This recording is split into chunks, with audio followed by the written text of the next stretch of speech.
आणि यानंतर बातमी आहे दोन नरेंद्रांच्या भेटीमुळे सुरू असलेल्या वादाची। रत्नागिरीच्या नाणीजमध्ये कार्यक्रम होता आणि या कार्यक्रमात देशाचे पंतप्रधान नरेंद्र मोदी हे नरेंद्र महाराज यांची भेट घेणार आहेत अशी चर्चा सुरू आहे, तशी शक्यता वर्तवली जाते। मात्र नरेंद्र मोदींनी नरेंद्र महाराजांचं आमंत्रण स्वीकारू नये अशी मागणी अंधश्रद्धा निर्मूलन समितीने केली आहे। तर नरेंद्र मोदींनी नरेंद्र महाराजांची भेट घेतली तर त्यात वावगं काय असा सवाल सनातनने उपस्थित केला आहे।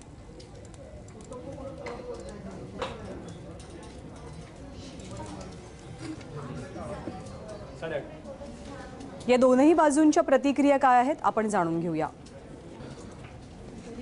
याच नरेंद्र महाराजांनी डॉक्टर नरेंद्र दाभोलकर आणि एन.डी. पाटील यांचे हातपाय तोडा अशा हिंसक शब्दामध्ये धमकी दिलेली होती।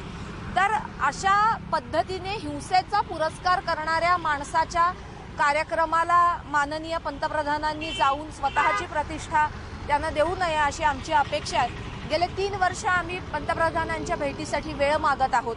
तर आमची अशी अपेक्षा आहे की माननीय मुख्यमंत्र्यांच्या मदतीने आणि आमचा आवाज त्यांच्यापर्यंत पोहोचून ही भेट आम्हाला मिळावी आणि आमचा कन्सर्न त्यांच्यापर्यंत आम्हाला पोहोचवता यावा। सर्वच हिंदुत्ववादी संघटना नरेंद्र मोदींच्या या भूमिकेचं खरं तर स्वागत करतायत की नरेंद्राचार्यजी महाराजांच्या म्हणजे जगद्गुरूंच्या भेटीला नरेंद्र मोदीजी जात आहेत, ही स्वागतार्ह बाब आहे।